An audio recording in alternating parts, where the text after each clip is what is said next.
Sesudah itu sampailah mereka di Elim. Di sana ada 12 mata air dan 70 pohon kurma. Lalu berkemahlah mereka di sana di tepi air itu. Haleluya. Jadi yang Tuhan buat bagi orang percaya, orang Kristen, tak kala ada kepahitan tentang hidup persoalan, kemudian Tuhan buka perkara mujizat, semua itu sebenarnya itu hanya bagus sekedar. Yang paling utama dia siapkan yang kelimpahan berkat itu. Yang tujuan yang kemudian adalah keselamatan kekal surga. Itu yang Tuhan siapkan bagi setiap orang percaya, orang Kristen. Dia akan tahu rahasia ini. Inilah kemudian bangsa Israel memahami di sini. Musa sebagai seorang nabi Allah, dia mengerti betul bahwa rencana Tuhan itu tidak akan pernah gagal. Firman yang disampaikan oleh Tuhan kepada setiap orang percaya, kepada setiap orang Kristen, kepada setiap pribadi, dia akan melaksanakan itu seturut kehendaknya waktu Tuhan.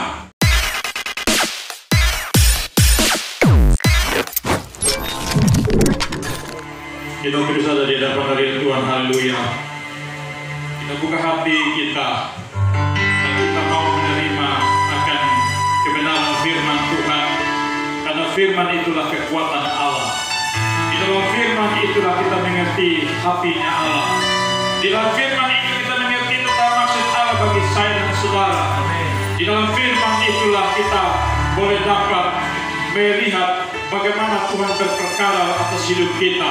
Entah kepahitan hidup, entah tantangan hidup, dan juga kebahagiaan, kelimpahan berkat yang Tuhan sediakan bagi saya dan saudara. Haleluya.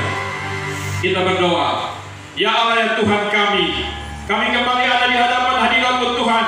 Kami bersyukur atas otoritas kuasa Roh Kudus yang bekerja secara luar biasa, dan kami yakini inilah Pentakosta jilid 3 untuk menyongsong kedatangan Tuhan yang kedua kali. Dan kami percaya sekalipun tantangan pencobaan yang silih berganti menghantui kami, tetapi kami percaya bahwa kuasa Tuhan itu luar biasa dahsyat. Dia lebih tinggi atas setiap masalah persoalan, tantangan apapun Tuhan. Terima kasih Tuhan. Malam hari ini Tuhan kami akan belajar firman Tuhan tentang persoalan, tantangan hidup, kepahitan hidup. Tapi di balik itu semua ada berkat Tuhan yang Tuhan sediakan bagi orang yang percaya. Haleluya. Terima kasih Tuhan. Pakai hamba sebagai alat berkat-Mu Tuhan. Hamba hanya penyambung untuk menyampaikan kabar baik, kabar sukacita, Injil kebenaran Allah. Otoritas kuasa itu milik Tuhan. Terima kasih Tuhan. Mari Tuhan berfirman kepada kami, karena kami sudah siap mendengarnya. Demi Kristus Yesus Tuhan kami berdoa. Haleluya. Yang percaya sama-sama katakan amin. Kita berikan kemuliaan bagi Tuhan. Salam. Tadi saya pikir hujan gerimis ya. Jadi bayangkan ya, tadi mungkin tim worship leader dengan penjaga kaki dia sih. Ternyata luar biasa. Ini menunjukkan bahwa persoalan tantangan sekecil apapun tidak membuat ataupun menjadikan rintangan bagi saya dan saudara untuk terus berjalan bersama Tuhan. Karena Tuhan akan membuktikan bahwa berkat selalu Dia sediakan bagi setiap orang yang berjalan bersama Dia. Malam ini saudara kasih Tuhan, saya melanjutkan bagian firman Tuhan yang lalu tentang perjalanan bangsa Israel. Kitab Keluaran pasal 15 ayat 22 sampai 27.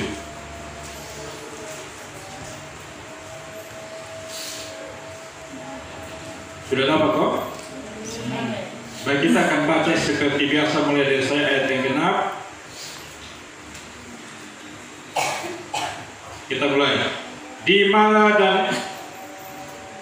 dan di Elim, Musa menyuruh orang Israel berangkat dari laut Teberau, lalu mereka pergi ke padang gurun Siur. 3 hari lamanya mereka berjalan di padang gurun itu dengan tidak mendapat air. Sampailah mereka ke Mara, tetapi mereka tidak dapat meminum air di mana itu, karena pahit rasanya. Itulah sebabnya dinamai orang tempat itu Mara. Lalu bersungut-sungutlah bangsa itu kepada Musa, kata mereka, apakah yang akan kami minum? Musa berseru-seru kepada Tuhan, dan Tuhan menunjukkan kepadanya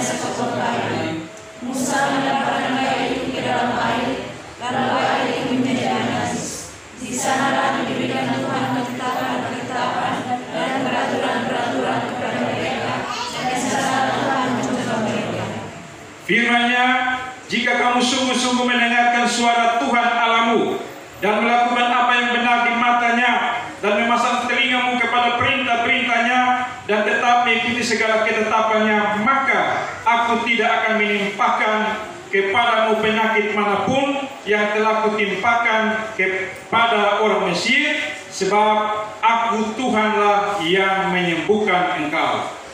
Sesudah itu sampailah mereka ke Elim. Di sana ada 12 mata air dan 70 pohon kurma. Lalu bagaimana mereka di sana tepi air. Haleluya. Saudara kekasih Tuhan, pada waktu yang lalu saya punya tema yang menjadi renungan bagi kita adalah Allah setia menuntun umat-Nya. Kesetiaan Allah itu terus teruji dan terbukti, dan malam hari ini kita belajar lagi bagian firman Tuhan yang saya berikan tema di sini, bahwa rencana Allah tidak pernah gagal. Sekalipun ada tantangan, beban, persoalan, Dia punya rencana, tetap rencana yang pasti. Rencana yang memberikan damai sejahtera, sukacita bagi setiap orang percaya. Yang sekarang adalah kita belajar tentang bangsa Israel. Satu hal, bangsa Israel ini, saudara, kita belajar hal yang dimana mereka ini yang dijuluki sebagai bangsa yang keras kepala, kepala batu, yang kadang-kadang dia percaya hari ini karena mujizat, tapi kemudian setelah ada persoalan dia mulai bersungguh-sungguh. Ini persoalan, saudara. Kalau kita baca bagian firman sebelumnya, mereka baru bereforia, bersenang, sukacita oleh karena apa? Melihat bagaimana Tuhan membuat perkara mujizat, di mana laut dibelah oleh Tuhan, dan disitulah perkara mujizat Tuhan terjadi. Bahwa itulah mujizat yang luar biasa dan menjadi catatan di dalam sejarahnya umat atau bangsa Mesir sampai hari ini. Karena apa? Firaun dengan pasukan-pasukannya itu mendapat perkara mujizat yang terbalik oleh karena mereka ditenggelamkan di dalam laut itu. Tapi bagi bangsa Israel, mereka berjalan bagaikan jalan darat menuju kepada tujuan. Allah buat perkara mujizat. Tapi saudara kekasih Tuhan, kita mencatat di sini bahwa pada saat kemudian setelah itu Musa perintahkan mereka untuk berangkat menurut arah yang Tuhan berikan pada mereka, yaitu berjalan 3 hari di padang gunung Siur. Ini suatu hal situasi. Tapi kemudian yang diperhatikan pada mereka adalah mereka pada saat itu sudah hampir kehabisan air. Memang Alkitab dicatat di sini bahwa mereka memang betul sudah haus dan tidak secara detail bahwa mereka benar-benar sudah tidak memperoleh air. Dan kemudian apa yang terjadi di sini? Pada saat mereka di Mara, apa yang kemudian diberikan nama itu, Mara, mereka menemukan bahwa ada air. Tapi yang persoalannya air itu tidak bisa diminum, pahit. Ini sesuatu hal yang membuat mereka, saudara, kemudian mereka lupa semua mujizat yang ada di belakang. Mereka lupa semua perkara-perkara yang Tuhan buat, yang di mana, bagaimana, di mana Tuhan buat mujizat, laut berau di belah. Kalau kita nonton di film, itu luar biasa ya. Tembok-tembok itu, laut itu bagaikan tembok-tembok di kiri dan kanan. Bangsa Israel, anak kecil, tua muda, bergerak dan terus berjalan, melangkah karena mujizat Tuhan. Ini mereka lupa, saudara. Oleh karena apa? Ada persoalan di depan. Sudah haus, jalan di padang gurun, panas tadi. Tiba-tiba, saudara, pada saat situasi kemudian mereka dapat ini air. Inilah mungkin merasa bahwa ini sesuatu hal yang mungkin membuat mereka. Mungkin kalau suatu situasi contohnya lapar dan haus, pasti yang kita dulu minum. Ini saudara, kemudian mereka dapat ini. Bahwa pada saat situasi itu, air itu ternyata pahit. Saudara, sebenarnya ini satu gambaran bahwa setiap perjalanan hidup orang percaya, gambaran bangsa Israel ini tidak akan seperti jalan tol. Kepahitan, tantangan, beban, persoalan akan dihadapi. Ini satu proses pembentukan Tuhan supaya apa? Mereka bisa melihat bagaimana Tuhan buat perkara dan mujizat. Mereka semakin mengerti bahwa betapa Allah itu setia dan menyertai mereka.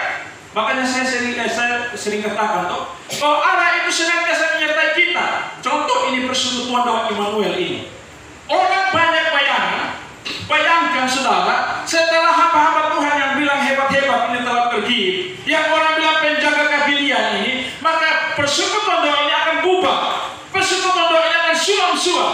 Tetapi Allah membuktikan nanti dan akan terus terjadi bahwa inilah Immanuel yang bukan diberikan nama oleh Eugen dan istrinya atau yang lain. Tetapi ini Allah yang memberikan nama. Allah menyertai. Maka pada saat kepahitan tantangan hidup, Allah itu tetap menyertai.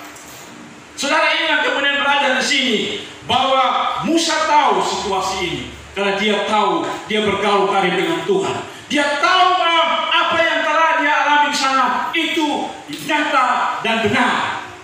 10 tulah di Mesir, dia tahu dan dia menjadi orang yang di depan untuk membuktikan itu semua. Sehingga dalam situasi ini, di saat umatnya, bangsanya bersungut-sungut, Musa mengambil posisi datang di hadapan Tuhan. Dia berseru. Kalau dikatakan di sini berseru berarti sungguh-sungguh ini satu kebutuhan. Sungguh-sungguh ini satu hal yang dia harapkan kepada Tuhan. Bahwa bukti dia andalkan Tuhan. Saudara, kekasih Tuhan, kadang-kadang dalam situasi tertentu yang penting saya berdoa. Yang penting saya hadir di persekutuan doa. Yang penting saya hadir di gereja supaya nampak saya orang Kristen. Yang kemudian yang penting saya datang memberikan persembahan. Saudara, itu berarti membuktikan bahwa kita hanya sekedar, hanya formalitas. Situasi ini Musa menunjukkan bahwa dia andalkan Tuhan. Dia sungguh-sungguh berseru untuk Tuhan memberikan pertolongan. Saudara kasih Tuhan, ini yang kita belajar sini. Apa yang Tuhan sedang membuat bagi bangsa Israel? Kalau Alkitab mencatat di sini dari ketemu yang baca di bagian firman Tuhan, dikatakan pada ayat yang ke-25 bagian B. Di sana diberikan Tuhan ketetapan-ketetapan dan peraturan-peraturan kepada mereka, dan di sanalah Tuhan mencoba mereka. Ini kata coba ini sebenarnya uji. Untuk supaya mereka benar-benar andalkan Tuhan atau tidak. Karena yang lalu saya sudah katakan, bahkan nama itu sudah katakan tuh, di saat mereka diperbudak di Mesir, mereka punya otak itu adalah bagaimana di bawah komando daripada Firaun. Bagaimana roh perbudakan itu mengikat mereka. Percaya ada kepada Allah atau tidak percaya kepada Allah, itu mendua di dalam diri mereka. Masalah ini Allah izinkan supaya mereka benar-benar mau melihat Allah itu hadir menyertai mereka. Allah itu hadir di tengah persoalan tantangan ini supaya mereka tahu bahwa ada Allah yang menyertai. Makanya tadi saya bilang tema itu, rencana Allah tidak pernah akan gagal. Sekalipun itu tantangan pencobaan, sekalipun contoh yang tadi saya katakan tentang wadah persekutuan doa ini, rencana Allah tetap rencana dan tidak akan gagal.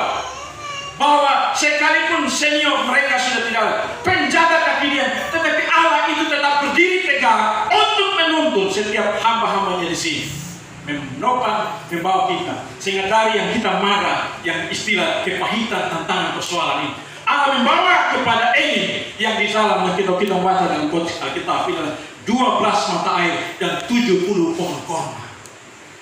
Saudara kasih Tuhan, saya akan baca beberapa bagian yang hamba Tuhan beberapa angkat. Mereka bikin satu tema begini: dari kepahitan menjadi kemanisan, dari yang pahit menjadi manis. Saudara, kita belajar dari sini bahwa dari kepahitan hidup, dari tantangan persoalan, Allah mengubah menjadi sesuatu yang membahagiakan, yang manis. Saudara, contoh ya, coba potong sederhana saja. Di sini siapa yang suka minum kopi ya? Ada perempuan yang suka minum kopi ya? Kalau minum kopi itu rasanya bagaimana? Dia pahit, tapi kalau kita menikmati betul, itu luar biasa ya. Sambil apalagi hujan begini. Saudara, itu kalau minum kopi, lu mata yang tadi terap memang yang tadi mengantuk. Saudara, ini gambaran sebenarnya sederhana. Dari tantangan persoalan yang tadi dan pahit itu, kalau menikmati betul bahwa apa yang disuguhkan ini, saya dan saudara menikmati, maka membuat kita semakin terang melihat kepada kemuliaan Tuhan, membuat kita semakin merasakan betul Dia punya kadar yang akan membentuk saya dan saudara di sini. Inilah satu bentuk cara Tuhan untuk memoles bangsa Israel tadi. Otak mereka sudah dalam hidup dan perbudakan. Lu pintar, lu cerdas, IQ-nya bagus, tetapi sudah dibangun sebagai roh budak, hamba. Tuhan tidak mau itu. Dia bawa berputar berbelok menuju kepada tanah Kanaan, tapi dia latih mereka untuk kembali. Pola ini harus dirubah. Lepaskan, tanggalkan ini, arahkan hidup kepada Allah, bawa hidup ini kepada Allah, dan terus mengandalkan Allah, maka Tuhan akan bawa terus. Saudara, kalau kamu membaca sepintas ini, kalau bangsa Israel masih terus hidup bersungut-sungut, bangsa Israel terus mau hidup di dalam berbagai macam bantah-bantah membantah dan persoalan ini, mereka akan tetap pasti mati dan tinggal di tinggal di Mara. Tapi di sini saudara, Musa membawa ini semua, Tuhan pakai Musa untuk menyatakan kemuliaan Allah lewat perkara dan mujizat, supaya apa? Jangan tinggal di Mara, jangan tinggal terus di dalam perhambaan ataupun di dalam masalah persoalan. Berjalan keluar supaya apa? Engkau bisa masuk kepada ini. Engkau bisa menikmati 12 mata air. Itu lambang saudara. 70 pohon korma. Itu lambang kelimpahan yang Tuhan sediakan bagi bangsa Israel. Jadi saudara, di balik persoalan masalah tantangan itu Tuhan siapkan yang terbaik. Ya, contoh kamu belajar di sini toh. Tuhan mengubah air yang tadi pahit itu hanya dengan sepotong kayu. Masuk akal tidak saudara? Ada air yang pahit, mungkin saya tidak tahu gambarnya itu sungai atau apa, kolam atau apa, tapi Tuhan hanya tunjukkan kepada Musa, itu lu lihat itu sepotong kayu. Tapi Musa sudah tahu apa yang Tuhan sampaikan firman ini, walaupun menurut akal logika ataupun akal sehat ini tidak masuk akal. Apa hubungan dengan air yang pahit? Tapi Musa tahu bahwa ini firman Allah, ini tuntunan Allah, perintah Allah, otoritas Allah. Musa ambil itu kayu, dia lempar dengan imannya ke air itu. Apa yang kemudian? Mujizat terjadi. Air ini yang pahit berubah menjadi manis. Makanya saya sering katakan, saya dan saudara ini ada potensi, ada urapan, ada kuasa, ada iman kita, sepotong kayu yang kecil. Tapi kalau dipergunakan dengan baik, saudara lempar itu, yakini itu, masalah persoalan saya dan saudara akan lewat. Bukan berarti saya dan saudara diajar untuk bersembunyi di tengah masalah tantangan. Bukan berarti saya dan saudara diajar untuk supaya bagikan jalan tol, tidak. Tapi Tuhan mau supaya kita melangkah berjalan, karena Tuhan yang akan merubah kepahitan ini menjadi yang manis. Inilah sepotong kayu. Saya coba merenungkan saudara di sisi Tuhan. Apa maksud sepotong kayu? Saya coba diarahkan. Sepotong kayu ini sebenarnya Tuhan sedang memberikan suatu visi besar kepada bangsa Israel. Sepotong kayu yang tidak dipandang, yang tidak punya arti, tetapi dia memberikan jaminan keselamatan. Itulah salib Yesus Kristus. Salib yang dianggap tidak ada arti nilai bagi dunia, tapi bagi orang percaya, bagi orang Kristen, dia pandang salib itu. Salib itu menyelamatkan. Salib itu memberikan penebusan. Kenapa? Sepotong kayu membebaskan umat manusia dari dosa. Kalau tanpa sepotong kayu tidak akan bisa, saudara. Maka ini saudara, ini lambang untuk supaya bangsa Israel ketika generasi melihat ini, bahwa sepotong kayu itulah punya nilai arti bagi saya dan saudara, bagi setiap orang, bagi dunia, bagi yang mau percaya. Kalau yang tidak percaya tidak masalah.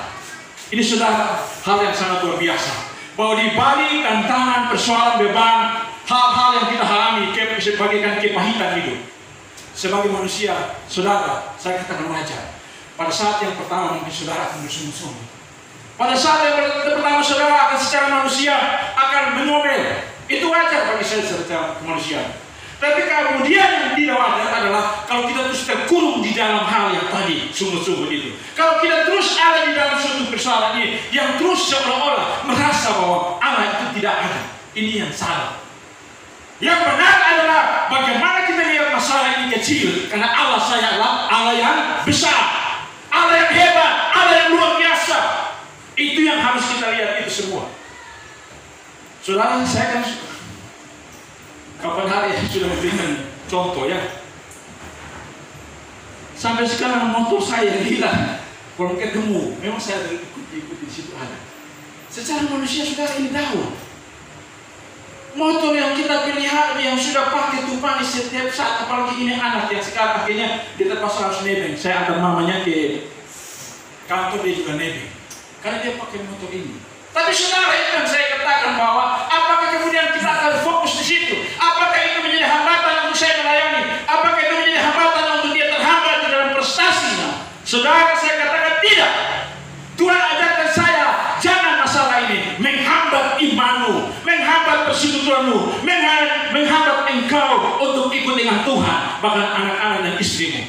Dan saudara yang saya seksnya tahu, puji Tuhan, anak ini bisa terbang bolak-balik, memilih Kupang, Surabaya, tinggal di hotel berbintang 5, dan kemudian datang prestasi, dia ranking 1. Itu menunjukkan bahwa saudara, ini satu cerita kisah bangsa Israel mirip dan sama dengan persis gambaran kekristenan hidup orang percaya. Pahitnya hidup tantangan, beban, persoalan. Benar kita sungut-sungut, benar kita akan ngomong, benar kita berbantah, tapi jangan terkurung di dalam semua itu.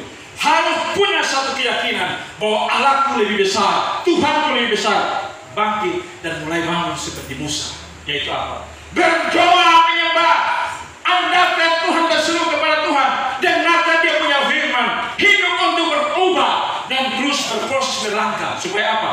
Kita masuk ke yang tadi gambaran sini adalah kita masuk ke Eli. Eli supaya apa?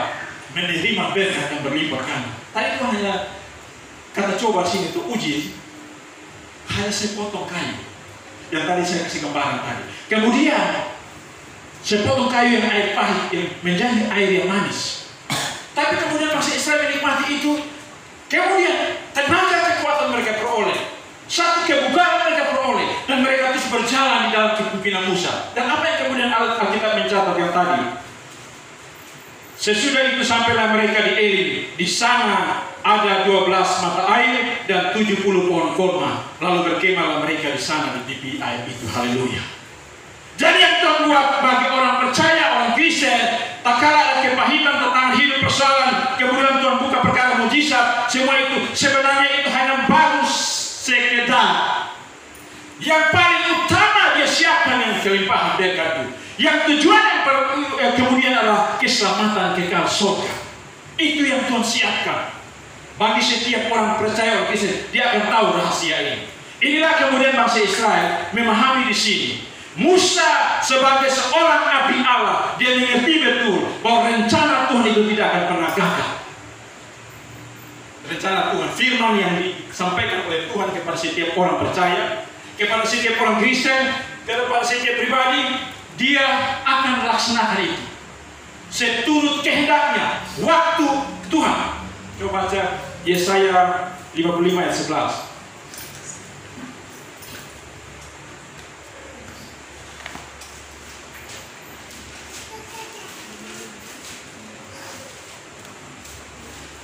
Yesaya 55 ayat 11.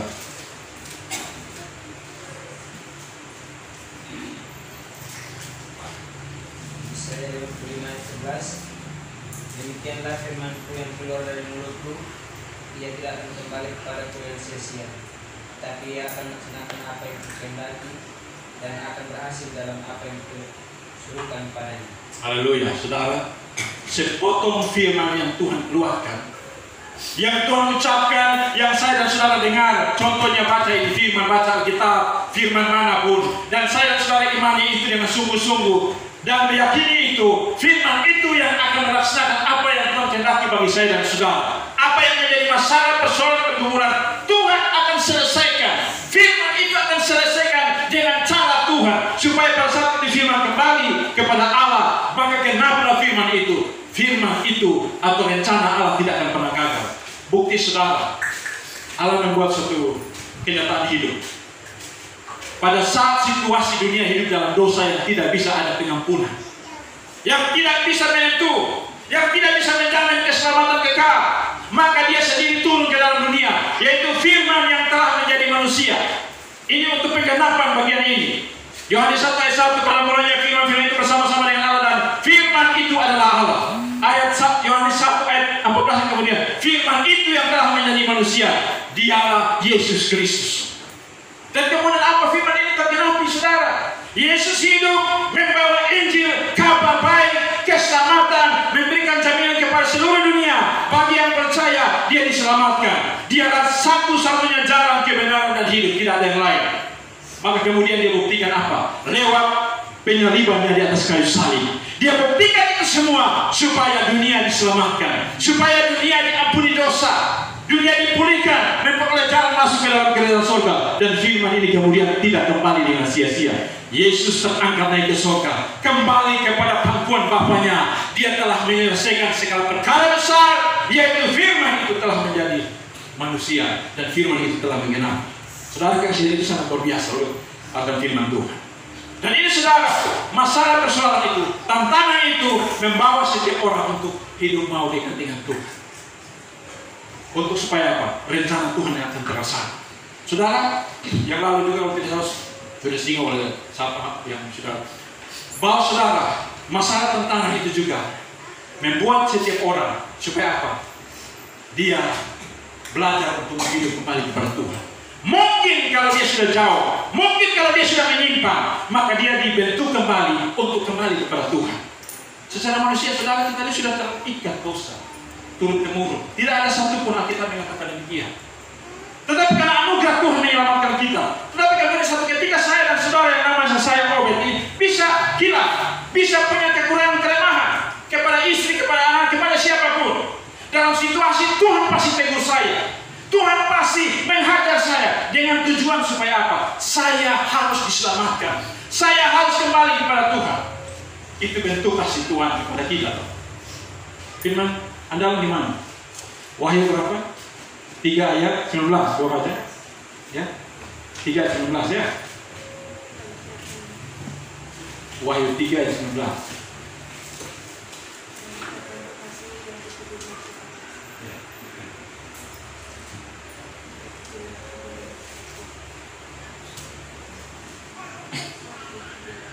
Barang siapa kukasihi ia kutegur dan kuhajar, sebab itu relakan hatimu dan bertobatlah. Saudara dikasih Tuhan. Kadang-kadang kalau kita bicara tentang bertobat, ini orang semua sudah mulai tantang. Lu seperti orang kudus. Ini sesuatu hal yang padahal saudara, kita sementara dikecoh oleh iblis. Makanya saudara kenapa? Harus tentang masalah pertobatan ini harus disampaikan. Masalah tentang hidup untuk kembali kepada Tuhan, bertobat itu harus kembali. Supaya apa? Kita kembali menikmati kemuliaan Tuhan, supaya layak di dalam kerjaan surga. Tidak saudara, tidak sekedar yang tadi saya kasih contoh, tidak sekedar saya hadir di persekutuan doa, tidak sekedar saya hadir di gereja, berikan persembahan. Berarti ada hidup yang terjadi, buat pertobatan. Makanya tadi dalam firman Tuhan tadi di dalam perjalanan bangsa Israel itu adalah dengarkan di firman Tuhan, melakukan perbuatan yang benar sesuai dengan perintah-perintahnya. Tujuan Tuhan apa? Supaya zaman ini yang sakit penyakit yang terjadi di Mesir yang 10 tulah itu jangan ditimpakan kepada kamu. Tetapi dia jamin saudara, kalau seandainya saudara, saya dan saudara sudah ikut Tuhan, benar, hidup bertobat, tapi kemudian mengalami tantangan, beban, persoalan, misalnya sakit penyakit, Allah menjamin di dalam firman Tuhan tadi itu, dia memberikan jaminan di situ. Aku Tuhan lah yang menyembuhkan engkau. Ini jaminan saudara yang tadi saya bilang. Ikut Tuhan, sudah perbaiki diri, sudah hidup iman, sudah pujian penyembahan, melayani Tuhan. Saya sudah hidup. Kenapa saya punya tantangan persoalan? Kenapa saya punya keluarga sakit? Kenapa saya punya orang alami sakit? Tuhan izinkan. Tetapi Tuhan jamin di sini, Tuhan yang menyembuhkan. Karena apa? Dia menjamin itu semua. Tinggal sekarang bagaimana kita mau melihat apa maksud Tuhan di balik semua persoalan perkara itu. Apa rencana Tuhan yang terbaik bagi saya dan saudara? Maka Tuhan punya rencana itu yang terbaik untuk menolong saya dan saudara. Tujuan Tuhan saudara tidak sekedar dalam anak-anak Tuhan menikmati dengan perkara-perkara yang Tuhan bilang yang tadi sebatas Tuhan tunjuk air yang pahit menjadi air yang manis. Itu hanya kalau mau ibarat begini hanya sekedar, hanya sepercik. Tapi yang lebih besar sedang menanti orang Israel di sana, itu tadi gambaran tentang ini, yaitu 12 mata air dan 70 pohon korma. Saudara bisa bayangkan, setelah mereka tadi yang sudah dapat kesegaran berjalan di padang gurun, yang berjarak menurut catatan sejarah itu di hanya berapa kilometer. Kalau tadi mereka masih bersumut-sumut, maka mereka tidak akan sampai kepada Eli. Tapi karena mereka mau mulai melihat kepada iman mereka kepada firman, yang di situ diajarkan, dengarkan ini firman, lakukan ini firman, dengarkan, lakukan ini perintah Tuhan dengan sungguh-sungguh, hidup berubah, maka saudara, mereka sampai di Elim. Dan disitulah saudara, mereka berkemah menikmati berkat yang berlipat ganda. Jadi saudara, Tuhan ikut bawa ketong semua, pimpin ketong semua. Masalah, tantangan, persoalan itu sebenarnya itu masuk rencana Tuhan. Kalau kita sudah menyimpang, kembali kepada Tuhan bertobat. Kalau kita sudah hidup benar, dapat ini bersyukur karena Tuhan sedang memproses dan saudara. Untuk tujuan apa? Saudara yang tadi kelas 1 naik ke kelas 2, yang kelas 2 naik ke kelas 3, yang kelas 3 terus Tuhan mulai untuk supaya saudara tahu bahwa Dia Allah Tuhan tetap setia bagi saya dan saudara. Saudara yang tadi saya kembalikan contoh, banyak orang di luar, teman-teman di sana bilang, saya bertanya bahwa Om Gen sudah tidak ada, kemudian Tante Erna, hamba Tuhan sudah pergi, anak yatim piatu, bagaimana dengan ini wadah? Saya bilang wadah ini tetap berdiri. Wadah ini punya nama Immanuel. Immanuel itu Allah yang kasih nama, bukan Om Gen atau mereka yang lain. Allah yang memberikan nama. Dan maka itu Allah yang bertanggung jawab atas wadah ini. Untuk supaya wadah ini tahu bahwa Dia Allah tetap setia menyertai sampai kapanpun. Bagi tantangan hidup persoalan apapun, Dia akan menyertai senantiasa. Dia akan menyatakan ini supaya kemudian satu ketika baru mata orang terbuka semua. Oh betul, ternyata ini. Jadi di balik yang sedang kita hadapi, apa yang kita alami berkat hari ini dan situasi ini bagaikan hanya yang tadi sekedar. Tapi ada berkat besar yang Tuhan siapkan, berlipat ganda yang diibaratkan sebagai Elim itu. Yang lebih daripada itu adalah keselamatan kekal. Surga itu yang Tuhan siapkan. Saudara, untuk masuk ke dalam kerajaan surga ini suatu proses yang tidak main-main. Alkitab berkata, orang-orang benar saja hampir-hampir tidak diselamatkan. Kalau Alkitab sudah berkata demikian, berarti harus ada kesungguhan, orang harus ikut Tuhan. Jangankan bilang, oh saya orang Kristen yang tadi saya kasih contoh, belum menjamin saudara, sekalipun dia pendeta hamba Tuhan, belum menjamin. Kesungguhan hidup itu yang penting. Karena saudara kita melihat, hari-hari ini banyak orang pikir masuk tahun 2024 ini akan lebih baik daripada tahun 2023 toh. Tapi kalau baru mulai masuk kepada tahun ini, senang 31 Desember mulai tembak sana, mulai tembak sini. Tadi petasan, masuk 1 Januari mulai air mata mulai jatuh. Dan berjalan terus kita lihat di kota kita ini, peristiwa demi peristiwa. Tiba-tiba peristiwa gantung diri, tiba-tiba di sana tabrakan, tiba-tiba di sini ada pertikaian dan sebagainya. Ini tanda untuk masuk ke surga, kedatangannya semakin dekat. Tuhan seleksi saudara, iblis juga seleksi. Iblis seleksi antara apa? Orang-orang yang jauh dari firman Allah, perintah Allah. Ini menjadi seleksinya iblis. You masuk ke sana bersama saya. Karena saudara kita mencatat aja dari Kejadian sampai Wahyu, hukuman itu hanya kepada iblis, kepada setan, antikris. Tetapi iblis tidak mau mati konyol. Makanya apa? Dia cari kawan. Dia cari kawan supaya pada saat penghukuman terjadi, maka dia juga ada kawan bersama. Allah tidak mau itu. Makanya seruan tentang apa? Pertobatan itu harus disampaikan. Supaya orang bertobat, tujuannya ada, masuk ke sana. Mungkin pada saat tersebut pertobatan, saya dan saudara akan pasti ditantang. Mungkin akan dibuat sebagai orang, bahkan bisa saja nyawa kita. Tetapi tujuan Allah adalah sekalipun nyawa, keselamatan bagi dunia harus terlaksana. Kenapa? Dia telah mencucurkan darahnya satu kali untuk selamanya. Dan tidak akan yang kedua kali. Yang datang adalah dia akan kedua kali untuk menjemput orang-orang pilihannya. Menjemput setiap orang-orang yang percaya, memberikan kedudukan di masa 1000 tahun. Orang pikir mati habis ini. Tidak saudara. Pada tahun Tuhan Yesus datang, dia mempersiapkan itu sudah kerajaan 1000 tahun. Kerajaan 1000 tahun itu kerajaan akan orang yang istilah biasa kalau orang mati orang nanti sampai berjumpa di Yerusalem yang baru. Itu saudara luar biasa gambaran. Orang-orang pilihan akan ditempatkan di situ. Hamba-hamba Tuhan yang setia melayani, yang sampai mati, mereka akan ditempatkan dalam posisi-posisi di situ. Sebagai apa? Karena dia raja di atas segala raja, maka akan ditempatkan hamba-hambanya yang tadi mulai dengan urutan tadi 12 bangsa, suku bangsa Israel. 12 muridnya itu yang menduduki itu, kemudian 12 suku. Itu bagi-bagi. bersungguh saya dan saudara setia melayani, ikut Tuhan, maka saudara ditempatkan di posisi-posisi yang terbaik. Itu jaminan firman Tuhan. Bukan kita mengarang-arang, sudah. Maka Tuhan satu ketika katakan bahwa para muridnya 70 orang, selain daripada 12 murid, mereka kembali sukacitanya, Tuhan, setan-setan tunduk di dalam nama-Mu. Kemudian jangan itu bersukacita karena itu, tapi bersukacitalah karena nama-Mu telah tercatat di dalam kerajaan surga.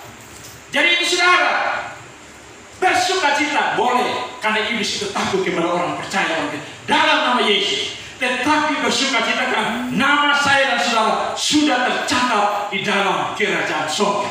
Yang kemudian, yang tadi kerajaan 1000 tahun, itulah yang kita menikmati. Yang kemudian setelah 1000 tahun, itu baru mulai. Ini bagian masuk ke dalam kehidupan kekal kerajaan surga.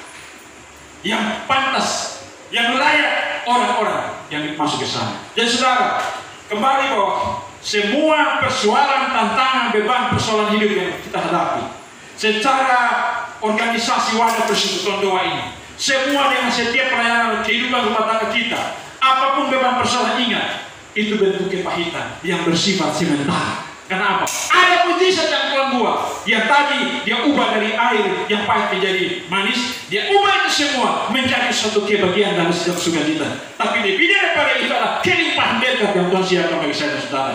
Yang lebih tinggi yaitu keselamatan kekal. Karena apa?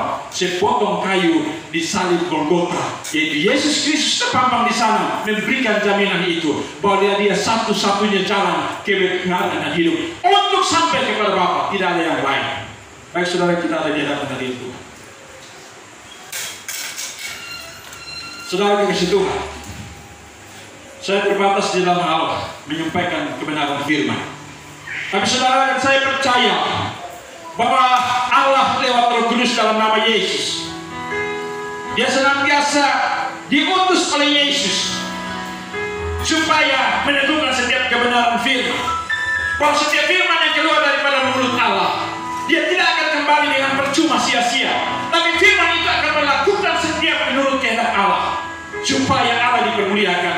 Bukti adalah Yesus telah datang ke dalam dunia. Yesus telah membuktikan kepada dunia bahwa dia satu-satunya jalan kebenaran dan hidup. Dia satu-satunya juru selamat.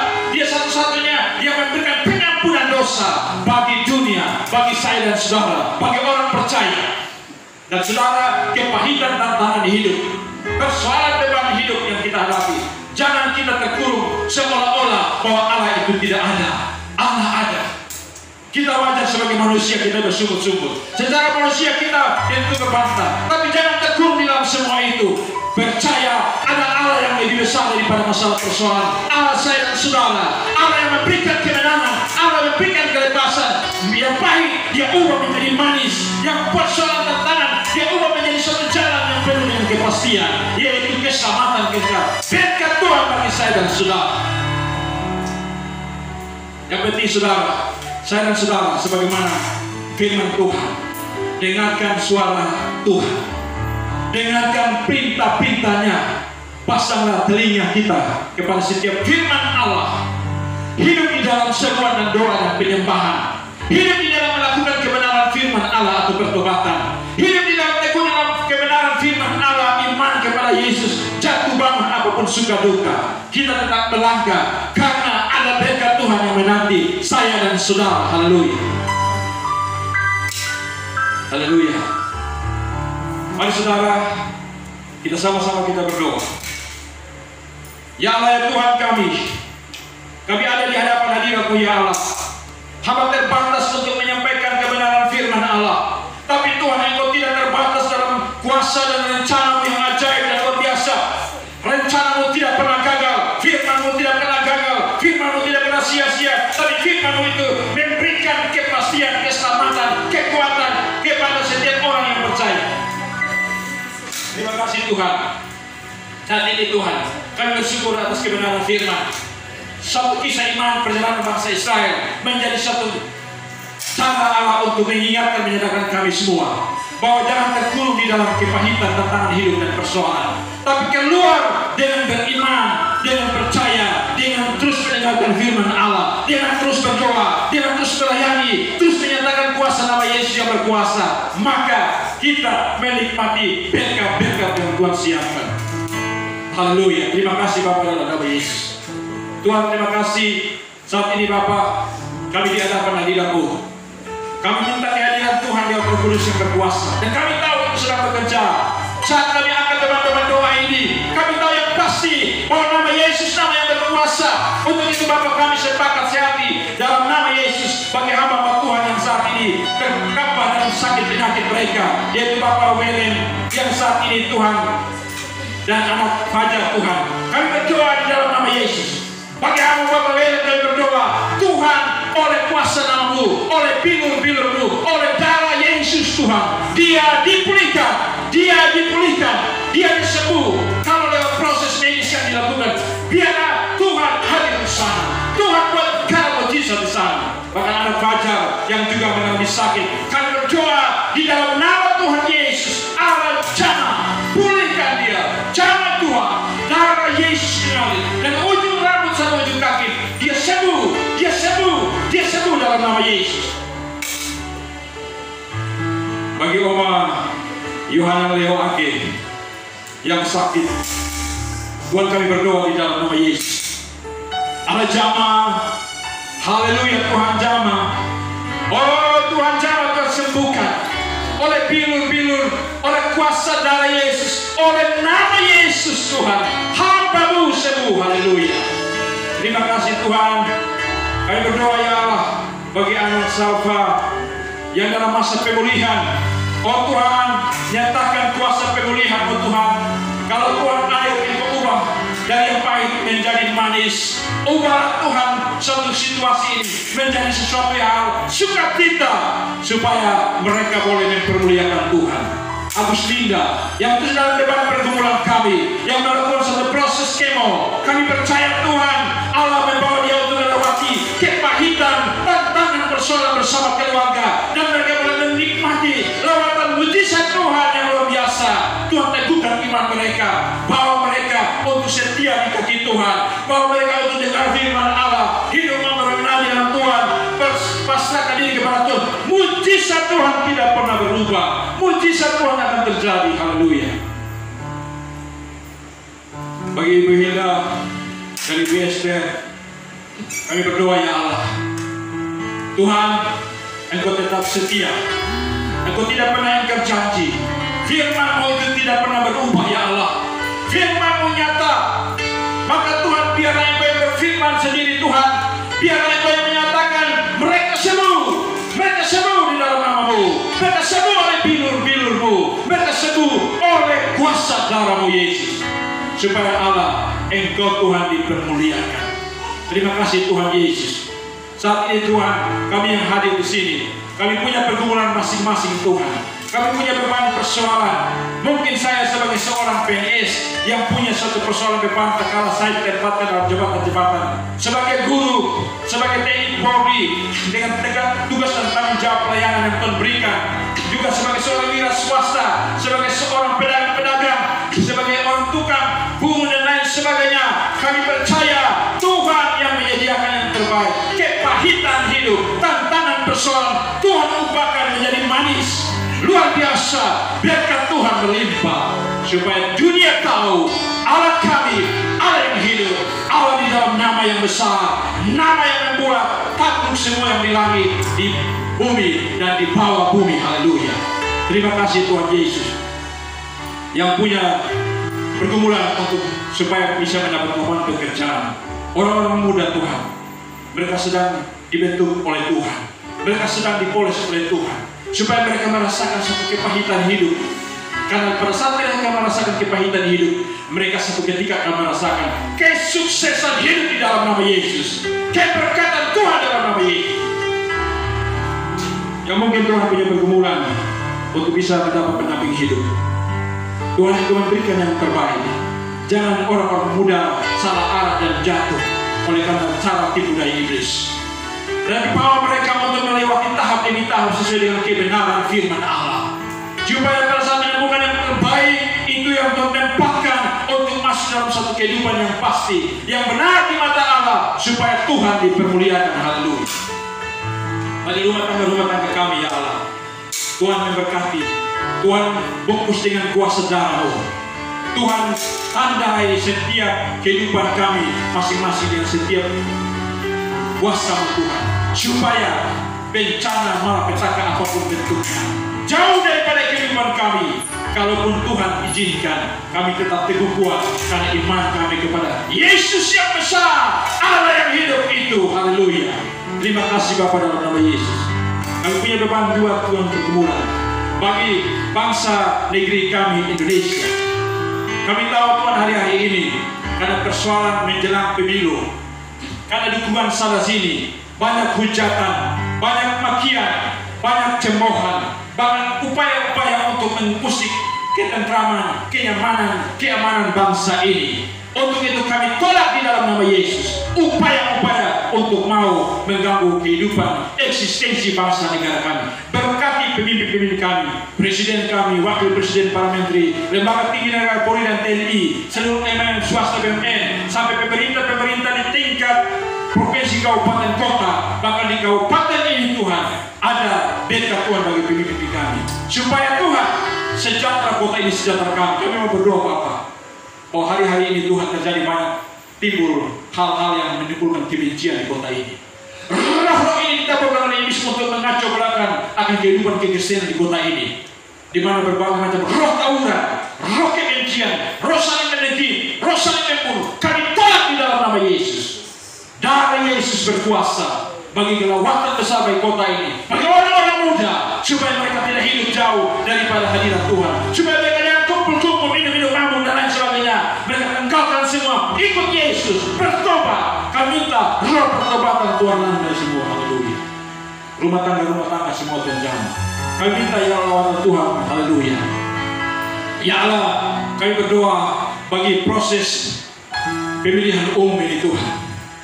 Tinggal waktu ke depan kami akan masuk untuk menggunakan hak suara kami, bahwa setiap hati pribadi untuk memilih yang terbaik. Tuhan telah menaruh di dalam setiap hati orang-orang pilihan yang terbaik, pemimpin yang terbaik, pemimpin yang dipilih Tuhan, pemimpin yang dipandu Tuhan, pemimpin yang hidup benar-benar takut Tuhan, pemimpin yang tidak memikirkan ras, golongan, agama dan lain-lain, tapi pemimpin yang nasionalis, pemimpin yang memiliki komitmen di dalam melayani. Dan Tuhan telah memilih pemimpin yang terbaik. Dari tiga paslon ini, Allah telah memilih yang terbaik dari yang terbaik. Maka wakil-wakil rakyat kami tetap berdoa, Allah memberkati mereka semua, baik dari tingkat pusat, provinsi, kabupaten dan kota, bahkan DPD. Kami tetap berdoa supaya terpilih pemimpin yang terbaik. Dan kalau Tuhan izinkan, maka ada pemimpin kami juga, saudara-saudara kami yang ikut serta di dalam pesta demokrasi ini untuk masuk sebagai wakil rakyat. Maka Tuhan berkenan, ada jawaban Tuhan, mereka diperkenankan, mereka juga bisa masuk di dalam kancah politik ini, supaya menyuarakan hal-hal yang benar yang memuliakan nama Tuhan, sekiranya dalam izinan Tuhan. Terima kasih Bapa dalam nama Yesus. Kami serahkan semua ini ya Allah.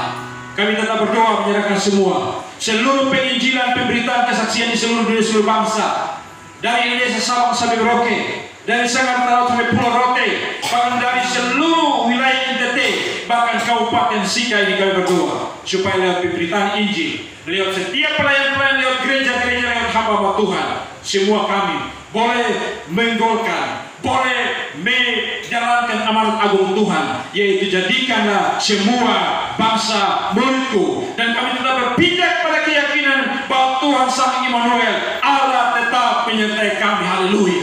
Kami percaya itu Tuhan. Terima kasih Bapa dalam nama Yesus.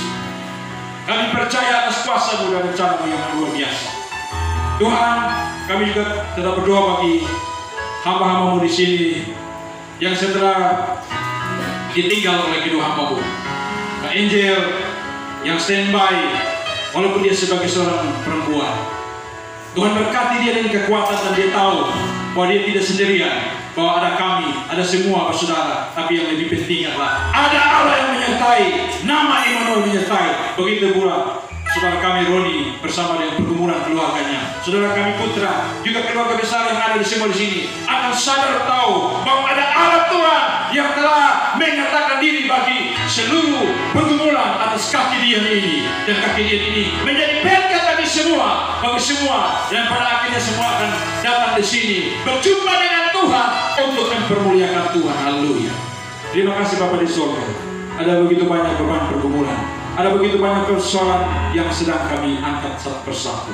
Tuhan melihat setiap menurut apa yang Tuhan nyatakan, kehendak Tuhan nyata sebagaimana firman-Mu. Terima kasih Bapak, ini semua doa kami Bapak, hanya di dalam satu nama Yesus Kristus Tuhan kami berdoa, dan kami percaya berkat Tuhan senantiasa menyertai kami. Haleluya. Yang percaya sama-sama katakan amin. Kita berikan kemuliaan bagi Tuhan.